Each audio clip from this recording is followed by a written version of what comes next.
tardes tengan todos ustedes, hermanos. Gusto saludarlos.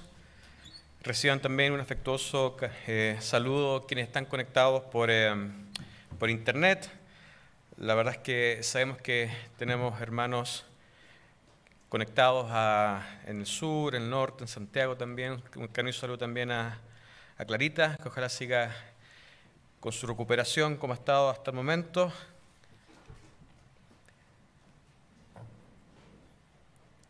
Hoy día tenemos un lindo día en Santiago. La verdad es que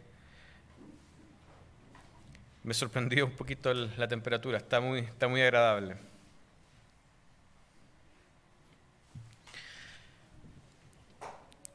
Muy bien.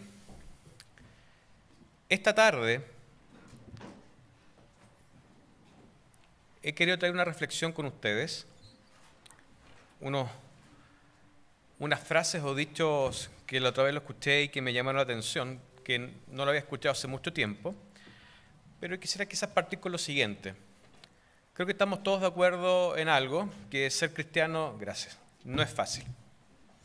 No solo estamos expuestos a nuestra propia naturaleza humana, sino que además somos botín de guerra del maligno que gobierna hoy este mundo y de sus huestes. Estamos siempre en constante asedio. Estamos expuestos a nuestros propios errores, hábitos, debilidades, problemas, tristezas, miedos, malos entendidos y situaciones que a veces nos llevan al límite, semana a semana. Debemos luchar con semillas de emociones que van creciendo en nuestro corazón y que sin darnos cuenta a veces nos toman por sorpresa cuando éstas crecen solapadamente. Siempre hemos hablado de esa raíz de amargura que está muy bien descrito en la Biblia, pero en realidad la amargura es uno de los tantos sentimientos que uno puede albergar y que a veces deja crecer sin control porque no se da cuenta.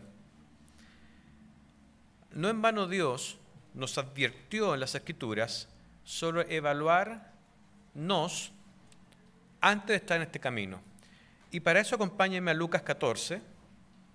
Vamos a leer brevemente cómo Dios en las Escrituras, de alguna forma, nos dice que nos evaluemos antes de tomar este paso, ¿no? Lucas 14, vamos a leer del versículo 25 acá, aquí hablando de lo que cuesta seguir a Cristo.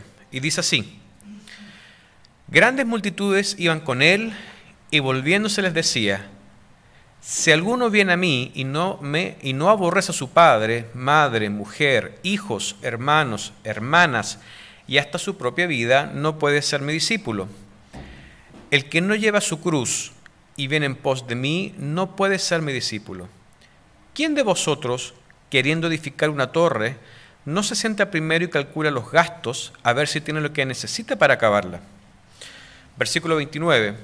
No sea que después que haya puesto el cimiento, las primeras piedras, no pueda acabarla y todo lo que les vean comiencen a hacer burla de él. Claro, parte de algo que no termina.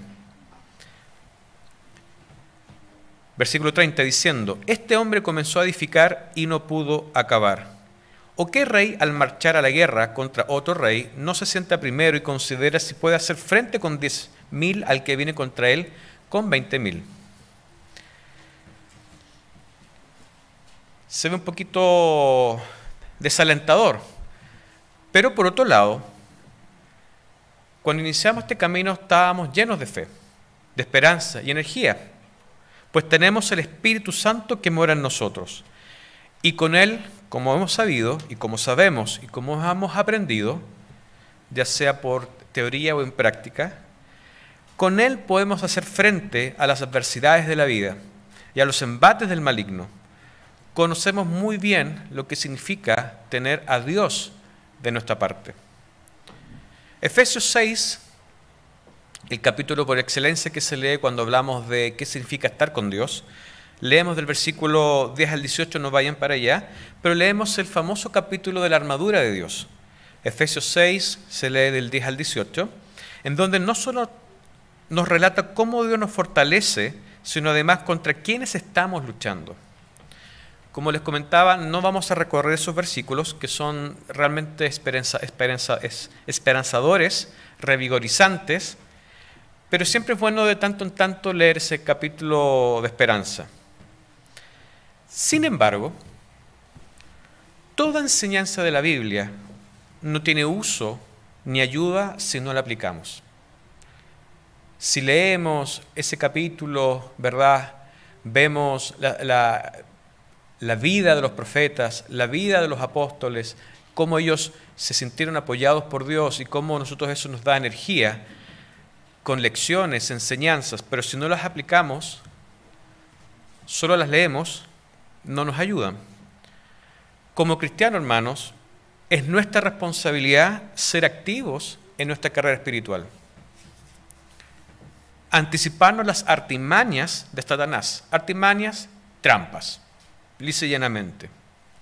Entrenándonos constantemente, usando las verdades que aprendemos sábado a sábado, verdades que aprendemos leyendo y conversando, y armándonos de herramientas que las Escrituras nos regalan. Dios no quiere que seamos cristianos pusilánimes, que se dejan abatir o que entran en un modo automático de vida en que no se dan cuenta de lo que les pasa alrededor, encontrándose un día, levantando la cabeza, que han perdido la fe, el sentido o las ganas. Y es por eso que esta tarde he querido traerles a ustedes una reflexión para que puedan tomarla y guardarla en su caja de herramientas. Una herramienta más. De eso se trata, aprender, de tener herramientas que nos permitan enfrentar al maligno para cuando sea necesario. Ya sea cuando estén pasando por una prueba, o se sientan abrumados, o a veces perdidos, o las emociones los inundan. Al fin y al cabo, somos seres pensantes, pero también sentimos emociones. Y para ello, me apoyaré en dos dichos o frases que reflejan, a mi modo de ver, lo que significa nuestra vida cristiana y la responsabilidad de velar por nuestro llamamiento. Una vez hayamos asentado la idea detrás de estas dos frases, nos vamos a zambullir en las Escrituras para ver cómo encajamos eso con el título del medio sermón, que es balance. Balance es el nombre de este mensaje. El primer dicho o frase nació en Inglaterra, 1485, cuando se encontraban en medio de una guerra civil que se denominó Guerra de las Rosas. Es una guerra que enfrentó dos familias por el control de Inglaterra. Ambas familias pretendían el trono de Inglaterra y ambas familias bajaban del mismo padre o de la misma rama. En la batalla de Bosworth, el rey Ricardo III combatía en primera línea cuando su caballo tropezó, cayendo él a tierra. De pronto, el monarca se encontró rodeado de enemigos y, según cuenta Shakespeare, este rey gritó: un caballo, mi reino por un caballo. ¿Han escuchado esa frase? Algunos dicen un café, mi reino por un café. Yo dije, cuando uno se levanta en la mañana. Bueno, un caballo, mi reino por un caballo. Lo que aparentemente fueron sus últimas palabras antes de caer bajo la espada del enemigo. Que un caballo se caiga en batalla en ese tiempo no parece nada raro, la verdad es que algo aparentemente común cuando vemos las películas. Menos que el jinete quede en el suelo desamparado ante el enemigo. Sin embargo, la historia que se construyó sobre la previa de este desgraciado suceso para la casa de York, que fue finalmente la que perdió, dio motivo a un poema escrito por George Herbert en 1651 que dice así: por falta de un clavo fue que la herradura se perdió. Por falta de una herradura fue que el caballo se perdió. Por la falta de un caballo fue que el caballo se perdió, en este caso se cayó. Por la falta de un caballero fue que la batalla se perdió. Y así como la batalla fue que un reino se perdió. Y todo porque fue un clavo el que faltó. La historia cuenta que la falta del clavo se debió a que el herrero no tenía todos los clavos y lo estaban apremiando para salir con el caballo. Debido a esto, herró al caballo con menos clavos, haciendo que finalmente este perdiera la herradura en plena batalla, haciendo tropezarse, el caballo se tropezó y cayó el rey. Como les comentaba, que se caiga un caballo o quien lo cabalga no es nada extraño en una batalla, pero que se caiga un rey hizo la diferencia. Su muerte causó pánico entre sus tropas, que huyeron despavoridas, dejando el campo y la victoria al enemigo. Y esta fue la batalla decisiva, o la batalla que decidió quién iba a gobernar Inglaterra por los siguientes 150 o 200 años. ¿Qué les dice esta canción, hermanos? ¿O qué conclusión o aprendizaje podríamos sacar de ella? Algunos dirán que hay que tener el caballo con herradura, ¿verdad? O que no nos pueden faltar clavos, o que le pasó al herrero, o que faltaba más dinero para comprar. La verdad es que se han dicho muchas cosas de esta historia. Que lo pequeño puede costar caro. Se habla mucho de eso, ¿no? O que hay que hacer las cosas bien, aunque sean pequeñitas. No hay que apurarlas. La verdad es que se utiliza esto para muchas cosas, muchos aprendizajes, muchas buenas ideas. Pero el uso que más me gusta es que al final esta historia destaca la importancia de los detalles y cómo estos pueden cambiar el curso de una historia, de un reino, una familia, de una empresa y, ¿por qué no?, de una vida cristiana. En nuestro relato, un clavo, una herradura, un caballo son cosas que pueden parecer ser detalles, pero que al final hicieron una tremenda diferencia entre ganar o perder. Bien, dejemos eso anotado, hermanos, los detalles importan, como corolario, dejémoslo ahí. Vamos a avanzar con la segunda frase. El segundo refrán es un poquito más corto, o bastante más corto, y más simple, y dice así: a veces los árboles no dejan ver el bosque. ¿Lo han escuchado? A veces los árboles no dejan ver el bosque. ¿Qué les dice esta frase cortita? ¿O qué conclusión o aprendizaje podemos sacar de ella? Bueno, esta frase se utiliza mucho cuando alguien no puede ver un asunto o una situación en su conjunto porque está prestando mucha atención a los detalles. Miren, una frase totalmente opuesta a la anterior. Por un lado, los detalles importan, pero por otro lado, te pueden hacer perder el rumbo, te pueden hacer perder el foco, la razón de por qué estás haciendo esos detalles. Entonces, por un lado, tenemos que los detalles son importantes, al punto incluso de llevar a un rey a perder su reino. Pero por otro lado, estos aparentemente no nos dejan ver de forma completa una situación, un asunto. Podría ser que quizás el enfoque en los detalles no nos deje entender por qué estamos acá, llevándonos en algún momento a cuestionar todo. O quizás sin preocuparnos de los detalles, como asistir a los sábados, orar todos los días, y no sabemos por qué, porque estamos enfocados en ese detalle. Entonces, ¿qué debemos entonces hacer, hermanos, como cristianos? ¿Qué dice Dios al respecto? ¿Nos preocupamos de los detalles, pero con el riesgo de perdernos en el bosque? ¿Qué hacemos? Bueno, es interesante notar en las Escrituras que Dios es un Dios de detalles. Y vamos a recorrer varias escrituras en distintos aspectos de detalles. Dios le gustan los detalles en el plan, en las cosas, en el comportamiento. Dios en todo momento siempre nos habla de los detalles, sin decir que son importantes, pero el cómo lo dice, nos dice que es importante. Vamos primero a leer muy breve Mateo 4, hermanos. Vamos a Mateo 4. Ahí hay una escritura, un versículo muy interesante. Mateo 4, vamos a leer versículo 4. Aquí, cuando estaba Satanás tratando de tentar a Jesús, ¿no? Y él respondió y dijo, versículo 4, escrito está, No solo de pan vivirá el hombre, sino de toda palabra que sale de la boca de Dios. Bueno, aparentemente el mensaje que encontramos como respuesta de Jesús a la tentación de Satanás es que toda la palabra de Dios es útil y necesaria.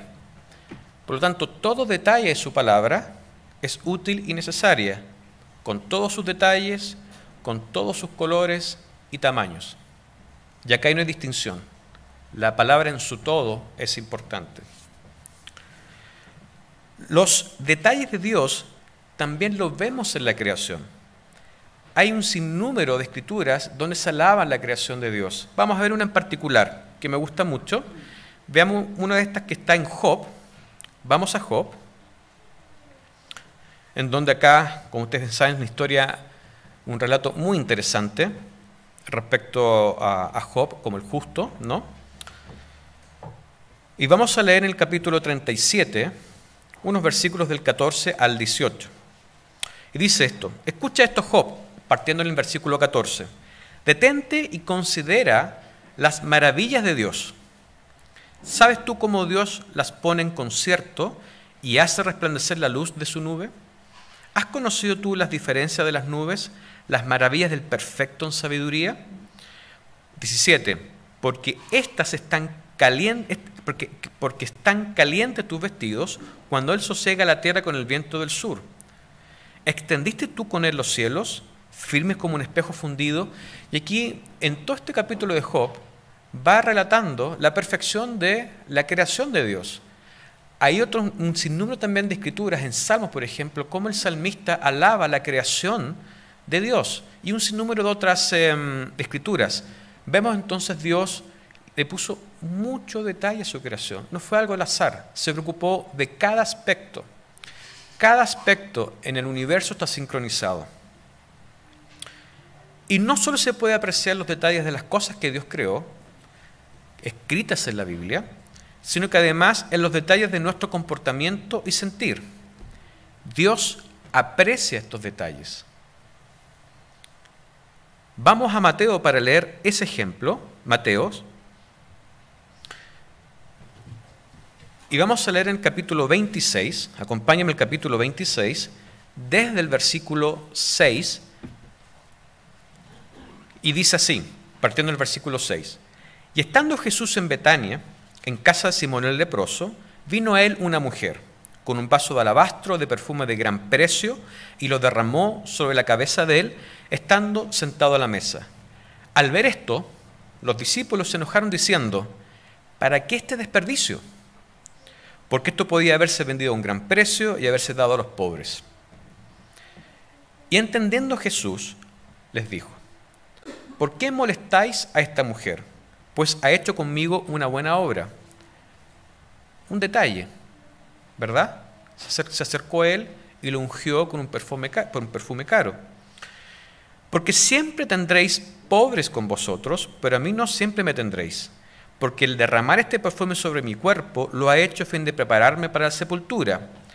De cierto os digo que donde quiera que se predique este evangelio, en todo el mundo, también se contará lo que ésta ha hecho para memoria de ella. Este detalle de ofrenda y humildad que tuvo la mujer con Jesús lo conmovió, al punto que él dijo: esto que tú has hecho va a quedar escrito. Dicho y hecho, está escrito. Jesús sintió ese detalle y lo valoró.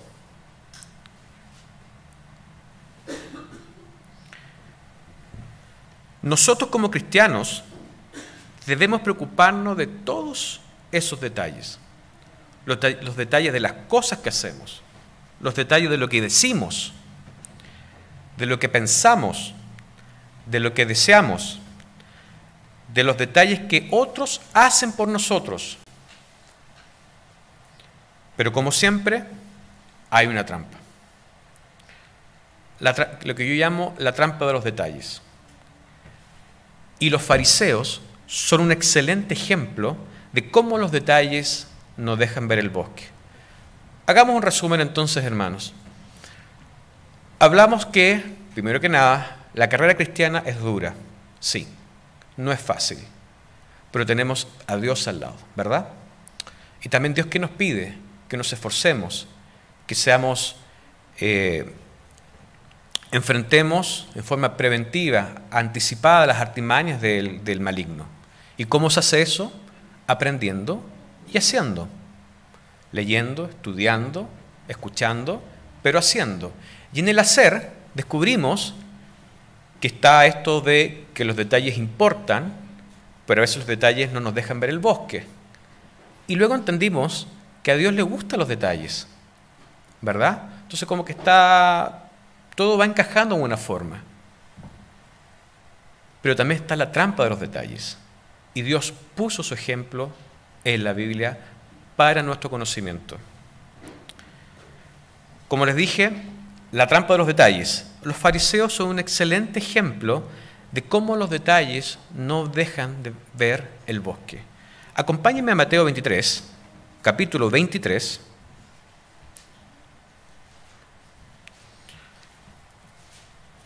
Y vamos a leer desde el versículo 1.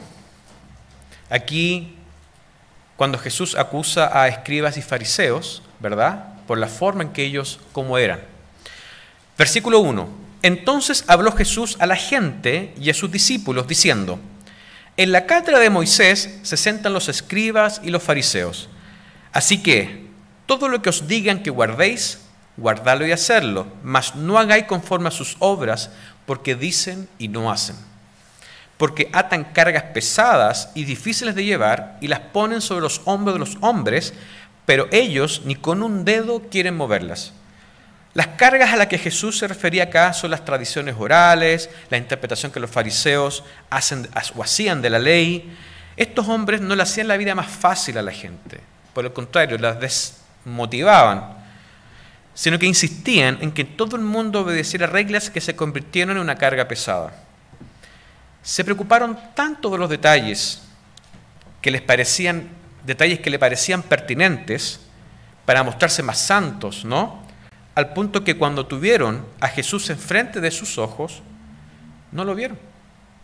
Estaban tan preocupados de legalizar la ley, de detallar todo lo que había que hacer, cómo levantarse, cómo acostarse, qué hacer un día sábado, qué no hacer un día sábado, que eran capaces de, bueno, ustedes ven las Escrituras, cómo ellos reclamaban lo que hacían los discípulos de Dios. Estaban tan preocupados por aparecer humildes, con muchas obras, para que todos los miraran, que en algún momento extraviaron el rumbo. Nos hemos encontrado, hermanos, a veces por un periodo haciendo muchas cosas, ¿no?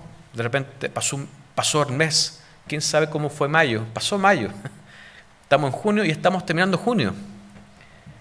Y cuando levantan la cabeza, nos sentimos desorientados. Digo, ¿en qué estamos?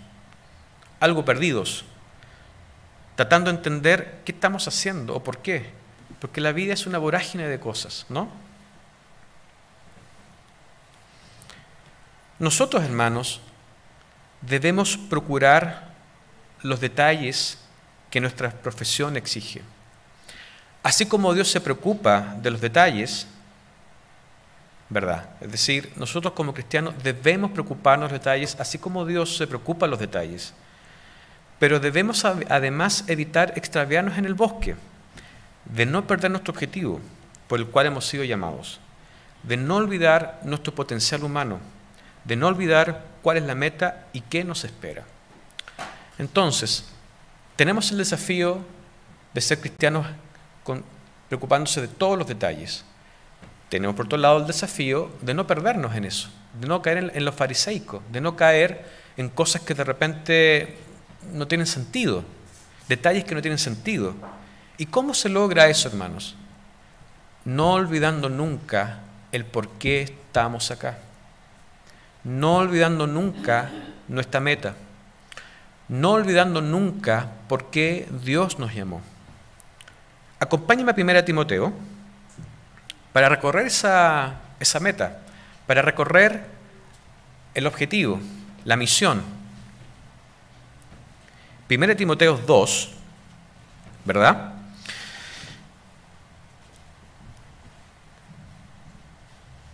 Y vamos a leer a partir del versículo 3.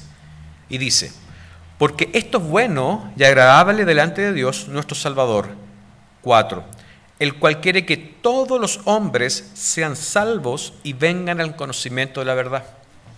Esa es nuestra meta, hermanos, ser salvo, conocer la verdad. La vida eterna es el regalo que Dios tiene guardado para quienes rechazan el camino del pecado y comienzan a obedecerle de todo corazón. No es algo que los seres humanos posean intrínsecamente, no es un beneficio que lo tenemos al nacer, por el contrario, es algo que Dios nos ha ofrecido, pero por supuesto hay consideraciones, no cualquiera, hay consideraciones, ¿verdad? Vámonos a Romanos 6, para leer rápidamente una de ellas, o un poco profundizar un poquito más en el por qué estamos acá, cuál es nuestra meta. Romanos 6, 23, muy breve. Porque la paga del pecado es muerte, mas la dádiva de Dios es vida eterna en Cristo Jesús, Señor nuestro. Hermanos, cuando estemos pensando si lo que estoy haciendo tiene fruto, es necesario, sirve y ayuda, no olviden nunca enfocarse en la meta. ¿Esto sirve para la meta? ¿Esto me está llevando a terminar la carrera? Los detalles son importantes para nuestra vida cristiana. Nos mantienen enfocados, nos dan un punto de referencia, disciplina, nos conecta con nuestra creencia y fe. Venir los sábados, ¿verdad? Orar, ayunar, estudiar, son detalles. Hay gente que los puede considerar más importante, menos importante, pero son detalles que nos mantienen enfocados. Y como vimos en la palabra, los detalles son importantes para Dios y por lo tanto para nosotros. Los detalles en nuestra fe son un medio hacia un fin. Yo con los detalles llego hacia un fin. Pero puede también acarrearnos problemas, desenfocarnos de nuestra fe, creencias, de nuestra carrera y objetivos. Pueden reemplazar nuestra meta, transformarse en un fin en sí mismo. Es decir, soy cristiano para los detalles y por los detalles. No porque ya perdí el foco, perdí la meta. Es una pregunta de los fariseos, que teniendo a Cristo al frente de ellos, no lo reconocieron, porque estaban enfocados en aquellos detalles que no tenían valor, como les pasó a los fariseos. Y esa es nuestra carrera, hermanos. Es un eterno balance entre los detalles y nuestra meta. ¿Cómo saber si estos detalles son importantes o no? ¿Cómo saber si me estoy desenfocando? Esto requiere que trabajemos siempre en balancear, donde por un lado, en una balanza, ¿no?, ponemos los detalles, ¿verdad?, las cosas que quiero hacer, o quiero vivir, o quiero experimentar. Las cosas pueden ser cosas pequeñas. Dios siempre le da mucha fuerza a cosas pequeñas, cuán grandes pueden ser. Y por otro lado, en la otra parte de la balanza, el sentido, el por qué lo hacemos, hacia dónde estamos yendo. Este balance, hermano, es nuestra vida cristiana. Balance, entonces, hermano, es darle sentido a los detalles desde el propósito y no al revés. Como por ejemplo, ¿por qué estamos acá? ¿Por qué este detalle? ¿Por qué nos lavamos los pies? ¿Por qué hacemos ese detalle? Podríamos no hacerlo, ¿verdad? ¿Por qué nos comportamos como nos comportamos? ¿Por qué no hablamos a garabatos, o fumando, o tomando en la calle? ¿Por qué no hacemos eso? Puede ser un tremendo detalle para alguien, como ejemplo. ¿Por qué sirvo a mis hermanos? Porque hay personas que se preocupan acá de servirnos, después que terminan los servicios. ¿Por qué oro todos los días? ¿Por qué ayuno? Hermanos, para cerrar, cuando oremos y le pidamos a Dios herramientas para caminar su camino, para crecer y para resistir, pidámosle siempre sabiduría para mantener este tema, este balance en control, para tener este delicado balance en control en todo momento de nuestras vidas. Buenas tardes.